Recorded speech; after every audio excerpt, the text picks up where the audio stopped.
Hello everyone, मैं निखिल कुमार स्वागत करता हूं आपका skills for everyone YouTube channel पे। जहां हमने लास्ट वीडियो में पढ़ा था कि कंडीशनल स्टेटमेंट्स कैसे काम कर रहा होता है, कैसे इफ एल्स, कैसे स्विच स्टेटमेंट काम कर रहा होता है।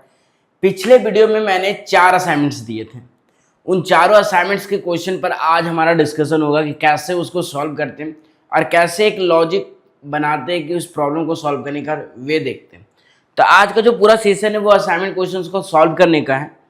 तो अगर बात करें, एक बार रिकैप कर लेते कि कल हमने क्या क्या पढ़ा था। इफ स्टेटमेंट पढ़ा था जहां पर नॉर्मल एक बेसिक इफ कंडीशन चेक कर रहे थे और अगर सही हो रहा था, कंडीशन सही हो रहा था तो उस पार्ट को एग्जीक्यूट कर पा रहा था। दूसरा पढ़ा था हमने इफ एल्स, जहां पर हमारे पास 2 ऑप्शन आ रहे थे कि या तो सही है तो ये करो, गलत है तो ये करो। उसके बाद हमारे पास आ रहा था इफ एल्स इफ लेटर, जहां पर हमारे पास मल्टीपल कंडीशंस हो रहे थे, मल्टीपल ऑप्शंस हो रहे थे और उसके अनुसार से सॉल्व कर रहे थे।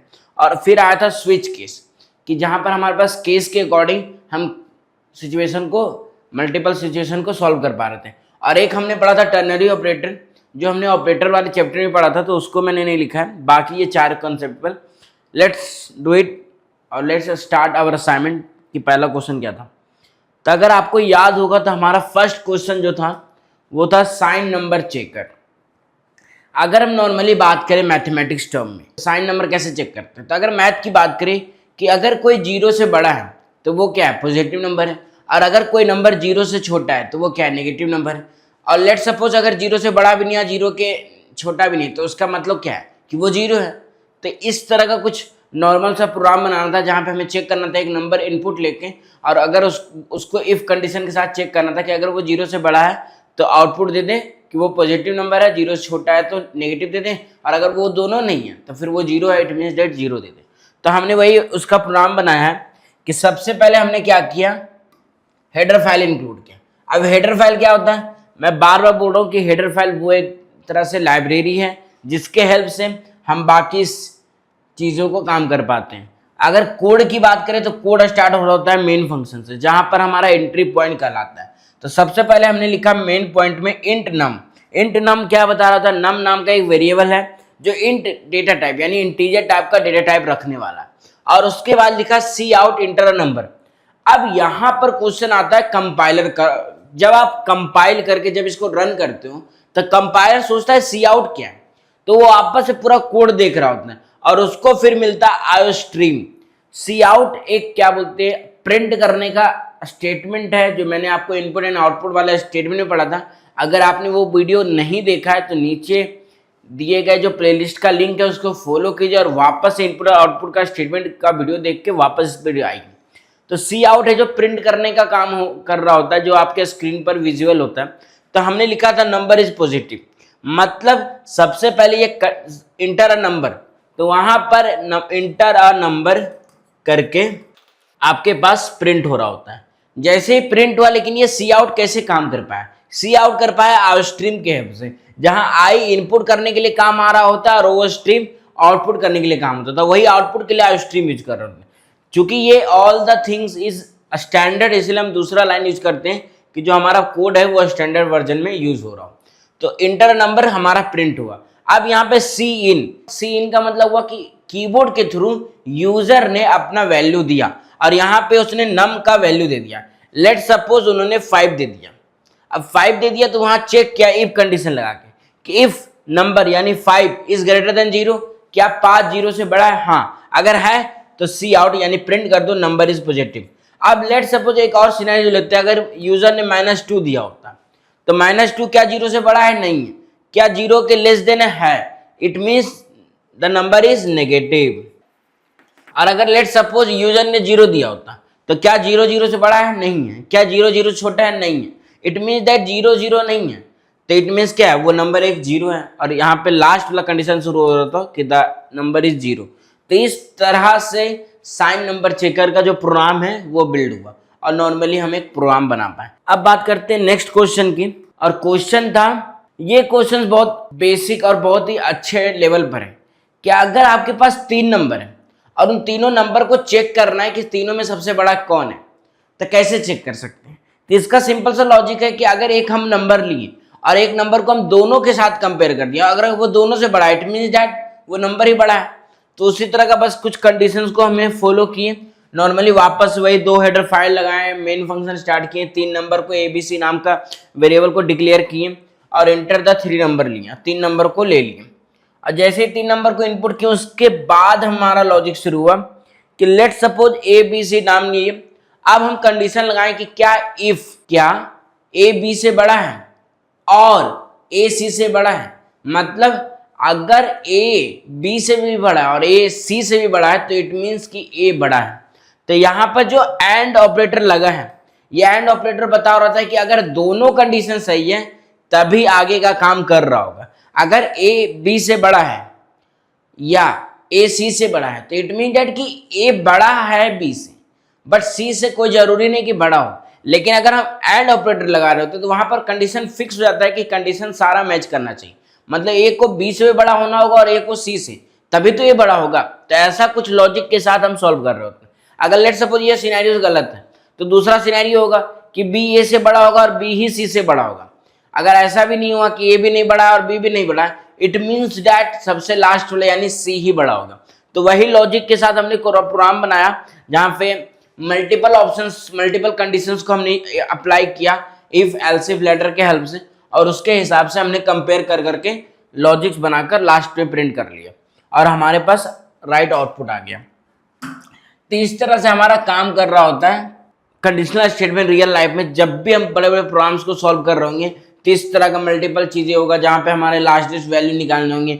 अब लेट सपोज एक बात बताते हैं, अगर आप एक फ्लिपकार्ट यूज कर रहे हो, ठीक है, और वहां पर आपने क्या किया कि वहां पर फिल्टर करके लिखा लो टू हाई का ऑप्शन आता है सॉर्टिंग में, जहां पे आपका जो भी रिजल्ट, जो भी प्रोडक्ट आप खरीद रहे हो वो आपको लो लेवल यानी जो सबसे कम पैसे का है वो आपका पहले दिखाता है, उसके बाद हाईएस्ट पेमेंट धीरे धीरे बढ़ते जाता है। तो वो जो लो नंबर या लो शॉर्ट वैल्यू जो निकाल रहा है वो कहीं ना कहीं इसके थ्रू ही निकाल रहा है, इस लॉजिक के थ्रू, कि उसने क्या किया कि सारे वैल्यू को कंपेयर किया, जो सबसे छोटा है उसको सबसे पहले रख दिया, बस यही तो काम हुआ। तो अगर यहाँ पे हम सबसे बड़ा निकाल रहे हैं तो लोवेस्ट निकालने के लिए क्या कर सकते हैं, उल्टा कंडीशन देंगे, if A is less than B and A is less than C, it mean that A is less number.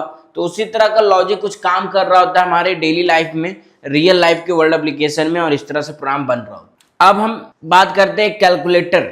जब भी आपके पास मेन्यू टाइप के ऑप्शंस को बनाना होता है, जब भी आपके पास मल्टीपल चीजें और मेन्यू ऑप्शन टाइप का बनाना होता है, तो वहां पर आप यूज कर सकते हैं switch case, one of the best statement, conditional statement, जिसके हेल्प से आप मेन्यू ऑप्शंस का बनाने का काम कर सकते हैं। लास्ट वाले असाइनमेंट में अगर आपको याद होगा तो उसमें हमने बनाना था एक सिंपल कैलकुलेटर यूजिंग स्विच।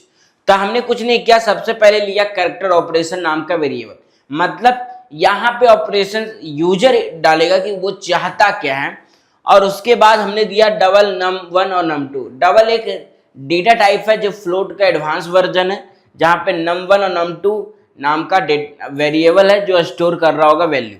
अब हमने सबसे पहले लिखा इंटर ऑपरेटर, कौन सा ऑपरेशन आप करना चाहते हैं, ओपी मतलब ऑपरेशन, कौन सा ऑपरेशन करना चाहते हो। तो यहाँ पर ऑप्शन दिया है प्लस माइनस इंटू डिवाइड। तो आपके हिसाब से जो भी आपको ऑप्शंस लग रहा है कि इन चारों में आपको जो करना है वो ऑपरेशन दे दो। नॉर्मली अगर हम कैलकुलेटर की बात करें तो वहां होता क्या, वहां पर आप दो वैल्यू देते हैं और दोनों वैल्यू के बाद आप जो उसको ऑपरेशन दे रहे होते हैं कि लाइक इसको प्लस करो, इसको इंटू करो, इसको ऐसे करो। तो उस तरह का ही हम कर रहे हैं, बेसिकली उस प्रोग्राम को यहाँ पे विजुअलाइज कर रहे हैं कि कैसे काम कर रहा है। लेट सपोज ऑपरेशन हमने प्लस दिया, उसके बाद बोल रहा है 2 नंबर दो और 2 नंबर कौन कौन सा है इनपुट करो। तो लेट सपोज हमने 5 और 3 किया, तो यहां तक क्या हुआ, ऑपरेशन हमने इंसर्ट किया, उसके बाद 2 नंबर इनपुट किया और फिर लॉजिक चेक कर रहा हूं कि कैसे ये काम कर रहा है। तो स्विच जैसे ही हमने स्टार्ट किया और उसके अंदर जो ऑपरेशन यानी आपका जो प्लस था वो अंदर गया, उसके बाद जब ये स्विच केस के अंदर गया तो वो मैच किया कि केस में कौन कौन सा मैच हो रहा है। तो सबसे पहला केस मिला प्लस का, और क्या हमारा यही मैच था, क्या हमारा जो ओपी का वैल्यू था वो प्लस ही था, तो हाँ प्लस था। तो इट मीन दैट इससे मैच किया और सी आउट में क्या किया, result is equal to num1 और num2 को प्लस कर दिया और 5 3 इज इक्वल टू 8, और यहां पर प्रिंट हो गया रिजल्ट इज इक्वल टू 8, और ये हमारा प्रिंट होके आ रहा होता है। तो कुछ इस तरह से काम कर रहा होता है। अगर लेट सपोज उन्होंने कुछ और इंसर्ट किया था तो उसके अकॉर्डिंग, अगर मान लो कि यूजर ने इन चारों मेन्यू ऑप्शन के अलावा कुछ और दे दिया होता, लाइक लेट सपोज हमें कुछ और ऐसे वाला सिंबल दे देता यूजर, क्योंकि यूजर कुछ भी इंसर्ट कर सकता है। तो जब भी यूजर है जो कुछ भी कर सकता है, जो यूज कर रहा होता है प्रोग्राम को, but as a programmer level पर प्रोग्रामर को एक अच्छा तभी बोला जाता है प्रोग्रामर जब वो यूजर के हर एक चीज को हैंडल कर सके। अगर लेट सपोज यूजर ने कुछ अनडिफाइंड चीज दे दी तो हमें वहां पे लिखना होता है कि ये चीज गलत है, तो वहां पर हमारा स्विच केस में आ रहा होता है एक डिफॉल्ट ऑप्शन कि अगर कुछ सारी चीजें मैच नहीं हो रही है तो आपको जो प्रिंट हो रहा होगा इनवैलिड ऑपरेटर, मतलब आप जो ऑपरेटर इनपुट दिए हैं वो आपका ऑपरेटर इनवैलिड है, और इस तरह से पूरा प्रोग्राम काम कर रहा होता है। अगर बात करें इंटरव्यू के पर्सपेक्टिव से और इफ एल्स के कंडीशन से, तो अक्सर है जो इंटरव्यूअर लीप ईयर का कंसेप्ट आपसे पूछना चाहते हैं। लीप ईयर एक ऐसा है जो प्रोग्राम है जिसके हेल्प से वो चेक कर रहे होते हैं आपके लॉजिक्स कि आप लीप ईयर को कैसे समझते हैं।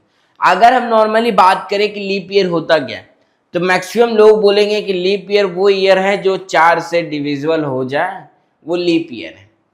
लेकिन ऐसा कुछ नहीं है। आप लीप ईयर तभी बोल रहे होगे जब वो कंप्लीटली 400 से डिवाइड हो जाए, और 400 से डिविजिबल हो जाने के बाद वो लीप ईयर कहलाता है। एक कंडीशन ये होता है, दूसरा इसमें 2-3 कंडीशन है लीप ईयर को निकालने की। एक होता है कि क्या डिविजिबल 400 से अगर है तो वो डेफिनेटली एक लीप ईयर है। अब एक आता है कि अगर कोई ईयर 100 से डिविजिबल लेकिन 400 से डिविजिबल नहीं है तो वो लीप ईयर नहीं है। मतलब अगर कोई ईयर 100 से डिविजिबल है और 400 से भी डिविजिबल है, इट मीन्स कि वो लीप ईयर है। अगर हम बात करें 1900 की, अगर हम बात करें 1800 की, तो ये हमारा 100 से तो डिविजिबल है, 100 से डिविजिबल है, बट 400 से ये दोनों डिविजिबल नहीं है, और नहीं होने के कारण ही ये एक लीप ईयर नहीं है। तो सबसे पहले हमें समझना होता है कि कौन सा प्रॉब्लम है, उस प्रॉब्लम का लॉजिक क्या है, कैसे सॉल्व करेंगे, और उसके बाद फाइनली हम कोड लिखते हैं। तो यही एक लॉजिक है कि 100 से अगर डिविजिबल कोई ईयर है बट 400 से नहीं है, इट मीन्स दैट वो लीप ईयर नहीं है। और अगर कोई ईयर 4 से डिविजिबल है, जो लॉजिक हमने बेसिक जानते थे कि 4 से अगर कोई डिविजिबल ईयर है तो वो लीप ईयर है। एक्चुअली 4 से जो डिविजिबल है वो तो लीप ईयर होता है, पर तब जब वो 100 से डिविजिबल नहीं हो रहा हो। एग्जाम्पल अगर हम समझे तो 2024, क्या ये 4 से डिविजिबल है क्या, पर ये क्या 100 से डिविजिबल है? नहीं, तब ये लीप ईयर है। अगर वहीं पर बात करते कि ये 4 से तो डिविजिबल हो जाता 1900, बट 100 से भी डिविजिबल हो जाता। अगर 4 से भी डिविजिबल है और 100 से भी डिविजिबल है, दोनों है, तो इट मीन दैट ये लीप ईयर नहीं है। जो 4 से डिविजिबल होने वाला ईयर होता है वो मेक श्योर कि 100 से डिविजिबल ना हो, तभी वो लीप ईयर कहलाता है। और इस तरह से प्रोग्राम चल रहा होता है। तो यही कोड को, यही लॉजिक्स को मैंने सॉल्व किया है। तो इसी पूरा लॉजिक को हमने प्रोग्राम में समझाया कि सबसे पहले ईयर नाम का एक वेरिएबल बनाया, इंसर्ट इंटर दिया यूजर को प्रिंट करके, वहां पे यूजर ने ईयर को इनपुट दे दिया। अब यहाँ पर सबसे पहला कंडीशन आया कि अगर कोई ईयर यानी साल 400 से डिविजिबल होके 0 के इक्वल है, तो यहाँ पर हमने ऑपरेटर यूज किया और ऑपरेटर। और ऑपरेटर आपको समझाया था कि कंडीशन या तो एक सही होना ही चाहिए, अगर ये सही है तो ये कर दो, मतलब दोनों अगर 2-4 हैं आपके पास मल्टीपल जो कंडीशन है और ऑपरेटर लगा हुआ, इट मीन्स कि कोई एक भी सही है तो आपका आउटपुट चल रहा होगा। तो मान लो अगर कोई ईयर है जो 400 से डिविजिबल होके 0 आ रहा है, या ऐसा कोई साल जो 4 से डिविजिबल होके 0 तो है और वही साल 100 से डिविजिबल होके 0 के बराबर नहीं है, तभी वो लीप ईयर है। क्योंकि अभी मैंने क्या समझा कि अगर कोई ईयर 400 से पूरा डिविजिबल हो रहा है, इट मीन दैट वो लीप ईयर है। इसलिए बोल रहा है 400 से अगर कोई डिविजिबल 0 के बराबर है तो वो लीप ईयर है। और वही अगर लेट सपोज ये 400 से डिविजिबल नहीं हो रहा, कोई साल नहीं है, लेट सपोज हमारे पास ऑप्शन आता 2020 का, अब ये 400 से डिविजिबल है नहीं है, तो कोई बात नहीं, पहला कंडीशन गलत हुआ, दूसरा कंडीशन चेक करेंगे। क्या ये 2020 4 से डिविजिबल होकर 0 हो रहा है? हाँ हो रहा है। और क्या, और यहां पर ऑपरेटर लगा है एंड ऑपरेटर, मतलब ये दोनों ऑपरेटर ये दोनों जो कंडीशन होगा इसके अंदर का वो सेटिस्फाई करना चाहिए। और क्या वही साल 100 से डिविजिबल नहीं होके 0 है, तो इसका जो रिमाइंडर निकले ऐसा होगा। क्या ये 100 से डिविजिबल है? नहीं है, तो नहीं है तो और नहीं बोल भी रहा है, इट मीन्स कि ये 2022 लीप ईयर है और यहाँ आपको लीप ईयर आ रहा है। अगर इन दोनों कंडीशन में दोनों गलत हो रहा है, इट मीन्स कि वो ईयर हमारा लीप ईयर नहीं है। तो इस तरह से कुछ काम कर रहा होता है हमारा लीप ईयर का प्रोग्राम। अगर आपको समझने में थोड़ा सा भी प्रॉब्लम हो रहा हो तो कमेंट में बताना कि कहाँ पे आपको इशू आया, ताकि मैं उस चीज़ों को और इलोबरेट कर सकूं। और इसी तरह के क्वेश्चंस को आपको प्रैक्टिस करना चाहिए, क्योंकि अब इफ एल्स इफ कंडीशन खत्म हो गया। नेक्स्ट वाले जो हमारे सेशन आ रहा होगा उसमें आ रहा होगा लूपिंग का स्टेटमेंट, और वहां पर हम चीज़ों को और अच्छे समझ पा रहे होंगे, जहाँ पे हम पैटर्न का प्रॉब्लम सॉल्व कर रहे होंगे जो मैक्सिमम कंपनीज हमारे इंटरव्यू के टाइम पे पूछती है। तो ऐसे ही लॉजिक्स आपको बिल्ड करने होते हैं। मैं अगर आपको नॉर्मल वे में समझाऊं, डीएसए को समझना एक अच्छी बात है, लेकिन उसके लिए सबसे पहले आपको मैथमेटिक्स के फंडामेंटल्स क्लियर होने चाहिए कि कौन से क्वेश्चन को कैसे अटेम्प्ट किया जाए, कैसे बनाया जाए और कैसे उसको सॉल्व करके कैसे उसका ट्रिक देखा जाए। बाकी सारा काम कोड का होता है, और कोड आप बेसिकली सीख जाते हो अगर आप लॉजिक्स अच्छा कर लेते हो। तो DSA is all about to logic, to how to solve your problem. And आज का सेशन यहीं तक, आपके सारे असाइनमेंट्स के क्वेश्चन डन हो गए। और ये लीप ईयर का क्वेश्चन बहुत फाइन इंटरव्यू में पूछे जाने में मैक्सिमम क्वेश्चन था, इसलिए ये क्वेश्चन को थोड़ा सा लंबा बताया। सो टेक केयर, कोडिंग करते रहो, एंजॉय करते रहो और डीएसए मेरे साथ सीखते जाओ। और तब तक ले थैंक यू, टेक केयर।